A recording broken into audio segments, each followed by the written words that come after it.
వారు ఒక మంచి మాట అన్నారు శ్రీధర్ బాబు గారు. మా ప్రభుత్వం కష్టపడ్డది, మేము స్టార్ట్ చేసినాము, ఒకటి పూర్తి చేయలే కావచ్చు, మీరు చిత్తశుద్ధితో వాటిని పూర్తి చేయాలి అని అన్నారు. So I appreciate him. Exactly నేను కూడా అదే చెప్పాలనుకుంటున్నా. ఎందుకంటే అధ్యక్ష, నేను ఒక చిన్న ఉదాహరణ చెప్పి ఆ విషయానికి వస్తా. కల్వకుర్తి ప్రాజెక్టు కాంగ్రెస్ ప్రభుత్వ హయాంలో 2728 కోట్లు ఖర్చు పెట్టి 30 ఏళ్ల తర్వాత ఇచ్చిన నీళ్లు 13,000 ఎకరాలు. అంత మాత్రాన ఇది గత ప్రభుత్వం స్టార్ట్ చేసింది పక్కకు పెట్టాలని మేము ఆలోచించలే. మేము చిత్తశుద్ధితో ప్రయత్నం చేసినాం. 3,07,000 ఎకరాలకు కల్వకుర్తి ఆయకట్టు మేము తీసుకుపోయాం. నెట్టంపాడు మీరు 2,300 కోట్లు ఖర్చు పెట్టి కేవలం 1,735 కోట్లు ఖర్చు పెట్టి 2,300 ఎకరాలకు మాత్రమే నీళ్లు ఇచ్చారు. ఇది గత ప్రభుత్వం స్టార్ట్ చేసింది, ఆపాలని మేము అనుకోలేదు. పెండింగ్ పనులు పూర్తి చేసి 1,39,700 ఎకరాలకు తీసుకెళ్లాం. భీమా మీరు 2,000 కోట్ల రూపాయలు ఖర్చు పెట్టి మీరు ఇచ్చిన ఆయకట్టు 12,000 మాత్రమే. కానీ మేము ఆ రోజు కష్టపడి దాని పెండింగ్ పనులు పూర్తి చేసి అధ్యక్ష ఇప్పుడు హరీష్ రావు గారు ప్రతి విషయంలో కూడా గట్టిగా మాట్లాడి నేను రాజీనామా చేస్తానని చెప్పడం, అంటే దాని ద్వారా ప్రజలు నిజమే అని నమ్మాలనుకుంటే ఎంత చిత్తశుద్ధి ఉన్న పద్ధతిలో మాట్లాడుతున్నారు. నేను 2 విషయాలు చెప్తా అధ్యక్ష.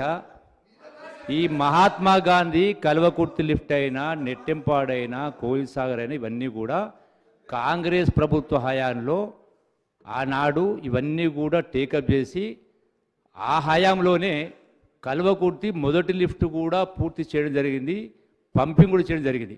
అట్లాగే నెట్టెంపాడు క్వశ్చన్ అంటే అడ్వాన్స్ స్టేజ్లో ఉండింది. సరే, వాళ్ళ అదృష్టవశాత్తు కావచ్చు, గవర్నమెంట్ వచ్చిన తర్వాత బ్యాలెన్స్ వరకు కంప్లీట్ చేయడం జరిగింది. అధ్యక్ష, ఇది వాస్తవం. అట్లాగే దబాయించి మాట్లాడేసి నేను ఛాలెంజ్ ఒక విషయం, ఇంతసేపు ఏం మాట్లాడినారు మా గౌరవ ముఖ్యమంత్రి గారు మాట్లాడినప్పుడు, కానీ అట్లాగే గౌరవ ఇరిగేషన్ శాఖ మంత్రులు మాట్లాడినప్పుడు నేను ఛాలెంజ్ చేస్తా అంటే శుద్ధ పూస మాదిరిగా చిత్తశుద్ధి ఉన్నట్టుగా జాతిగా మాట్లాడు. అదే అధ్యక్ష, ఒకటే మాట చెప్తా అధ్యక్ష. నేను ఇప్పుడు హరీష్ రావు గారిని, గౌరవ శాసనసభ్యులు హరీష్ రావు గారి దగ్గర ఎంత చిత్తశుద్ధి నిజాయితీ ఉందో ఇప్పుడే రుజువైతే అధ్యక్ష. మళ్ళీ నేను మాట్లాడిన తర్వాత నిజంగా రాజీనామా చేస్తారా ఒప్పుకుంటారో తెలియాలి అధ్యక్ష. ఎక్కడ అవినీతి జరగలేదని మాట్లాడినారు మా సభ్యులు అందరూ, గౌరవ ముఖ్యమంత్రి మాట్లాడారు. అవినీతి జరిగింది కనుక ఆత్మసాక్షిగా చెప్పాలి అధ్యక్ష. మొత్తం 1,80,000 కోట్ల రూపాయల టెండర్ పిలిచిన అధ్యక్ష. ఇరిగేషన్ ప్రాజెక్టులో 1,80,000 కోట్ల రూపాయల టెండర్ పిలిచారు. దానికి ఆనాడు వారే ఇరిగేషన్ శాఖ మంత్రులు. నేను స్పష్టంగా చదువుతా అధ్యక్ష, ఒకసారి వినండి అధ్యక్ష. ఇదే ప్రాజెక్టులో 4,000 అంటే మొత్తం 300 టెండర్స్ ఉన్నాయి అధ్యక్ష. ఈ 300 టెండర్లో కూడా ప్రతి టెండర్లో కూడా అంటే ఆన్లైన్ అంటే జనరల్గా ఎక్కడేదో వరకు తెలియదు. ఆన్లైన్ అంటే సీక్రెట్ టెండర్ చేసిన సందర్భంలో ఎట్లా కలబడ్డదా ఈ కాంట్రాక్టర్లకు, ప్రతి ఒక్కరు కూడా మొత్తం 300 టెండర్లో అందరూ కూడా 1% లెస్, అంటే ఒకడు 0.1, ఒకడు 0.5, ఒకడు 0.6, మొత్తం కూడా లెస్ దాన్ 1%. మీ ఉదాహరణ చెప్తుంది. ఇక ఈ టెండర్లో ప్యాకేజీలో నెంబర్ 1 సీరియల్ నెంబర్ 4,191,000 కోట్ల టెండర్, దీనిలో 0.1 లెస్ పర్సెంటేజ్. అట్లాగే ఇంకో టెండర్ 4,018 కోట్లు, దీనిలో 0.6 మైనస్. ఇంకొకటి 3,224 కోట్లు, ఇందులో మైనస్లో 0.5 మైనస్. ఇట్లా అంటే ప్రతి ఒకటి అధ్యక్ష నేను లిస్ట్ ఇస్తా ఉన్నా. 300 టెండర్లు, 1,80,000 కోట్ల రూపాయల టెండర్లు. ప్రతి టెండర్ కూడా 5 మంది 10 మంది కాంట్రాక్టర్లు వేస్తే ఎట్లా వీళ్ళకి కలబడ్డదా? ప్రతి ఒక్కరు కూడా ఎట్లా లెస్ చేసిండ్రు? 1% లోపలనే. గతంలో అధ్యక్ష ఇదే ఇరిగేషన్ టెండర్లో కాంపిటేటివ్ టెండర్ పోతే 50%, 60% లెస్ అయిపోయినాయి. ఈ రోజున నేషనల్ హైవే జరుగుతూ ఉంది, కల్వకుర్తి టు నంద్యాల వరకు. అది దాంట్లో కాంక్రీట్ ఉంది, సిమెంట్ వర్క్ ఉంది, బీటీ వర్క్ ఉంది. అయినా కూడా 38% లెస్ జరుగుతూ ఉంది. ఇక్కడ టోటల్గా మట్టి పనులు అయినా కూడా ఎందుకు ఈ ప్రకారం జరిగింది? దీని అర్థమైంది, దీని లోగుట్టేంది లోగుట్టు పెరుమాళకెళ్ళి అన్నట్టుగా ఆ లోగుట్టు హరీష్ రావుకు కేసీఆర్ తెలియదు అధ్యక్ష. చెప్పమని ఆత్మహత్యకి ఇప్పుడు రాజీనామా చేయండి, అబద్ధంగా చెప్పండి, ఇది రుజువు చేయండి, రుజువు చేయండి. ఇప్పుడు వాస్తవం కాదా ఇది? ఎట్లా తప్పించుకుంటారు? గట్టిగా మాట్లాడిన మాత్రాన నేను రాజీనామా చేస్తాను అంటున్నా, చిత్తశుద్ధి చేయి మరి. అబద్ధం నిజం కాదా ఇది? ఇది కాదా? ఇది నీకు ఇది నీకని చేసింది మీరు కాదా? ఏమధ్యక్ష ఇది? 100% ఆత్మ అనేది ఉంటే, నిజాయితీలు ఉంటే చెప్పు ఈరోజు మరి చేయి, రాజీనామా చేయి మరి. గొప్ప మాట్లాడేది కాదు కదా మాట. అధ్యక్ష, నిజాయితీ ప్రజలు మాటలతోటి నమ్మించలేరు, చేసిన ద్వారా. అట్లాగే కృష్ణా రివర్ బోర్డుకు సంబంధించి కూడా కృష్ణా నది జలాలను కూడా కేఆర్ఎంపీకి ఎట్లయితే అప్పగించా, అది కూడా శుద్ధబద్ధం, 100% అప్పగించారు. సాక్ష్యాలు ఉన్నాయి, కాగితాలు ఉన్నాయి, అన్ని కూడా. గట్టిగా మాట్లాడితే మాత్రాన అబద్ధాలు నిజాలు కావు, నిజాలు అబద్ధాలు కావు అధ్యక్ష. ఇది వాస్తవం. Accept it. చేయి ఇప్పుడు, రాజీనామా చేయి, రుజువు చేయి. కాదా రుజువు చేయి. మొత్తం తెలంగాణలో కాదు, యావత్ 4 కోట్ల ప్రజలు ఉన్నారు. ఎవరినో చెప్తారు ఇది ఎట్లా జరిగింది మరి? నిజం కాదా ఇది? హరీష్ రావు గారు సమయం చెప్పండి, సమయం చెప్పండి. 300 టెండర్లు అంటే ఎవరికి వాళ్ళు స్కోర్ చేసుకునే పరిస్థితిలో ఉన్నారు అధ్యక్ష.